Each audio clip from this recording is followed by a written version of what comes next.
All right, guys, this is going to be the pros to Procreate. The past video, I described the cons, so now we're going to work on the pros. Like I said, we're going to end on a good note. What is so amazing about using Procreate if you happen to have an iPad and be an artist? First off, it's easy just to start up the app and get going. What do I mean by this? So right now I'm in my desktop. Let me click Procreate, create a new project, screen size, and immediately I can start drawing. It's literally that easy. And so if I just want to start working on something I've already worked on, I'll just click Procreate, click up existing work, and immediately start drawing. So it's really that easy. And the buzzword I'm going to say throughout this video is it's the closest thing you can get to a sketchbook. Other apps cannot get to the drawing experience this quickly, right? Let's say I try Clip Studio Paint and I go to Creative, go to Clip Studio. Now let's just see how long this takes. And I don't have a license, so this is going to take longer, but even still, it's already taking longer than Procreate. But now I have to launch in doodle mode since there's no license here. And look how long it's taken. I've already pressed the button, and it's still, you see how long that took? This is an M1 iPad, you know? Currently in doodle mode, then I have to continue here.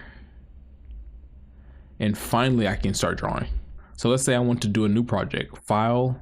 Remember how easy it was to do in Procreate? I just go on the right hand side and click the plus symbol. File, new, and now I'm tasked with all this. Here is more complex and there's more things going on. And you're gonna take longer trying to find, okay, what do I want? Customs, 4K, what, you know. So here's the equivalent of screen size, and now let me just press okay. And again, it'll constantly remind me of this, that another con when it comes to the speed of getting into drawing experience is this is a subscription. So it's going to constantly be bugging you, reminding you to do the subscription. It's going to be bugging you if you don't have the online connection versus Procreate, just a one-time fee. And then you're able to start drawing. So there's so many buttons, so many windows, so many docs. And again, it's this not immediate in order to, okay, I have to go to window. Let me take off timeline.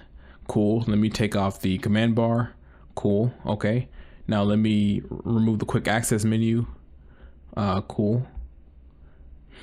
And so, okay, finally I'm here. And now I can draw. And so to add on to the first point, the Procreate experience is a very distilled, simplified canvas. So just compare the UI you witnessed in Clip Studio Paint and just compare it to Procreate, to where there's really nothing here, you know? There's really only 8 tools in the upper toolbar. And it's very easy to know what it means when it comes to brush, smudge, right?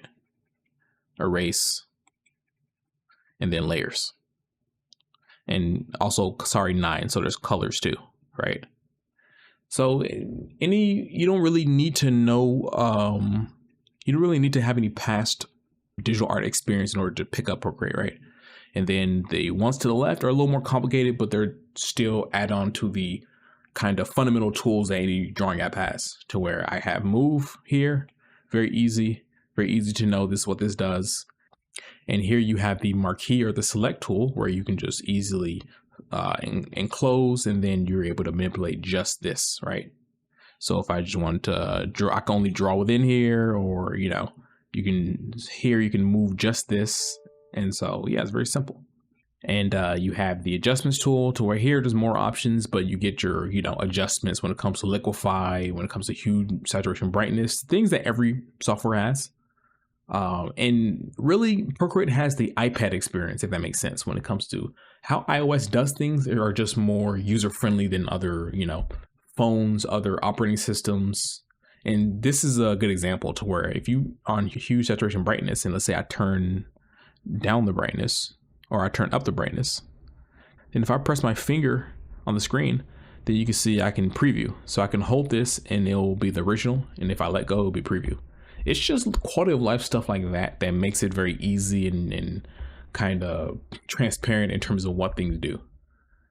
And it feels like you're using the iPhone version of a digital drawing software. And then we have the wrench tool, to where you have everything else that would, you know, constitute needing to be in a software, but just kind of tucked away in the wrench tool. But you see how to the left, most people are right-handed, so all the extracurricular stuff is to the left, right? But since people are right-handed, then the fundamentals are going to be on the right, to where really you need brush, erase, layer, and then color, right? And even for color, you can just, again, toggle that here, bam, bam. And then you can just easily select what color you want. And then Bob's your uncle. So it's extremely distilled. It's extremely simple, but this works because the iPad in itself, especially when it comes to this 11-inch, is very versatile, and it's really a similar size to an actual, what was it, like an A4 paper, like an 8 by 11-inch sheet of paper, since this iPhone is 11 inches in terms of screen dimension. So it's the closest thing to a actual sketchbook, in my opinion. Procreate really feels more like traditional painting than other apps, whether it's the brush tapering, the low latency, and other things that I can't really explain, but you just have to feel it, right? Procreate in combination with the Apple Pencil feels like it has the lowest latency, if that makes sense. When you use the brush, it feels like it's immediately brushing, you know? You see how it really doesn't leave the cursor, you know? Like other apps, the cursor will be lagging behind the cursor. So obviously if you draw in real life, then there is no lag because your pencil will immediately make the stroke.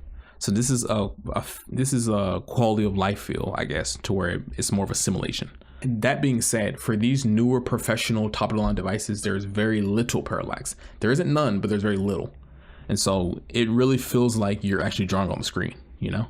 Procreate just feels different. It doesn't feel like you're digitally drawing, if that makes sense. Like when you draw on Clip Studio Paint, or you draw on Krita, or you draw on Photoshop, it feels like you're people who draw digitally, they know what I'm talking about. There's no way I can explain this. It feels like you're digitally drawing, and it feels like there's some level of assistance, you know? It's more comfortable to draw. Procreate is harder to draw than the aforementioned software I talked about. It's more manual. Procreate feels more manual, less hand-holding, if that makes sense. However good you are is however good the painting is going to turn out. And how do I know this? Well, I can really identify my art style when I'm drawing on Procreate versus other softwares because it's such a manual experience, if that makes sense.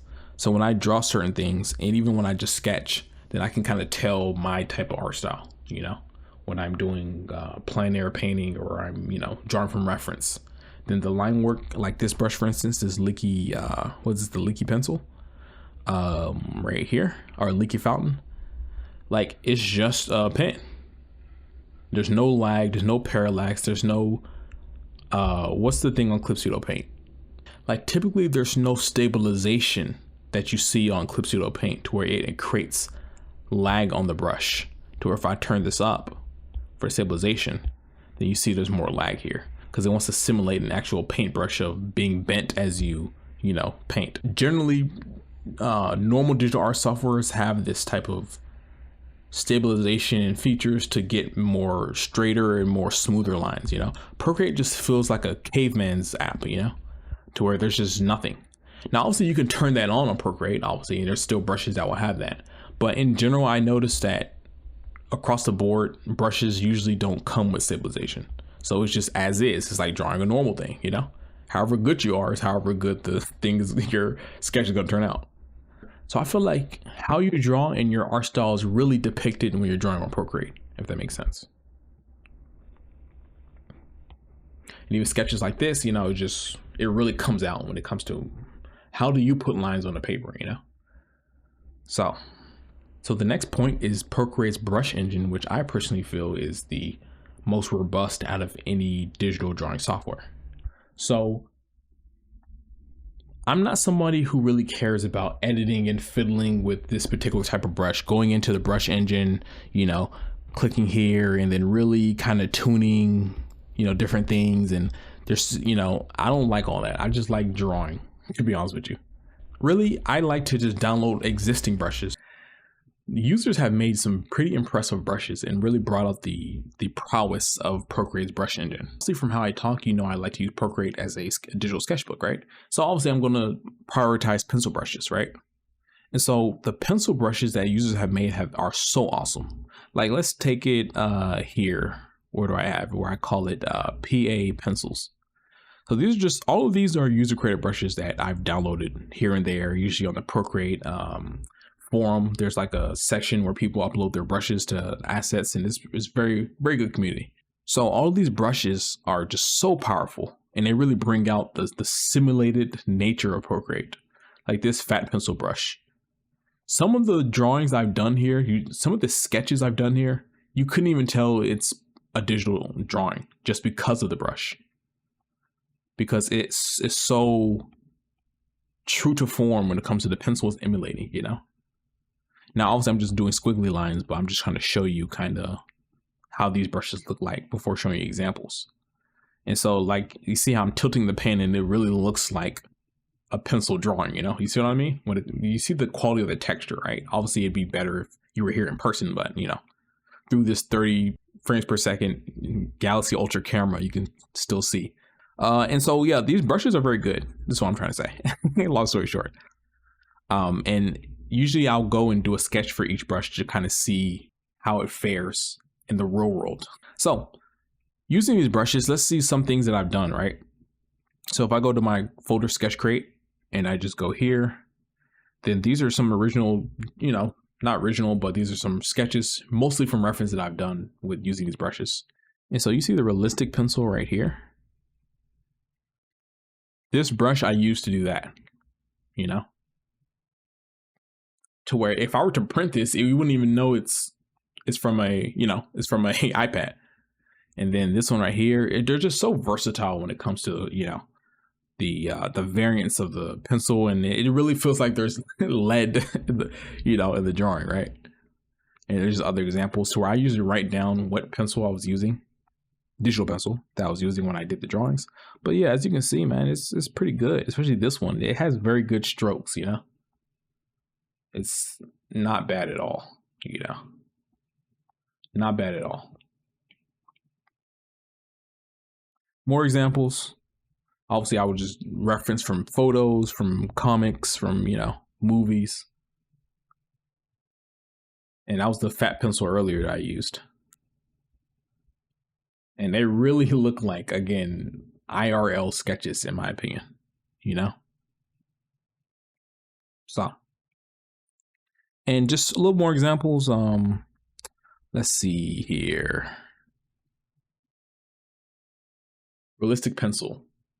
Again, this same pencil right here. And again, I'll say if I use something else. So here for the lips and the eyes, for the little, you know, for the rendering, I use a Procreate standard brush. But the realistic pencil which is this pencil, was used for this, you know? This is what I mean when it comes to the power of user created brushes. I'm not the best artist, but the brushes really help, you know? So yeah, you guys kind of get what I'm saying. But these are the pros of Procreate. Amazing app. One-time payment, no subscription. And it has its problems, like I mentioned in my previous video. It has its problems. So what do you guys think? Do you guys use Procreate? Or if you don't and you own an iPad, are you interested in using Procreate? Even if you're not an artist, you can still jump on here and make some doodles. I mean, there's plenty of non-artists who enjoy Procreate and who don't find it as daunting and intimidating to get in. And because of its simple nature, unlike, you know, this app to where are you going to start? This looks like you're piloting a ship. Like, where are you going to start? But obviously far less daunting when it comes to the Procreate. So yeah, let me know what you guys think. If you've used it, then, you know, tell me if I got anything wrong or if I didn't. Thanks for watching, guys. I'll see you later.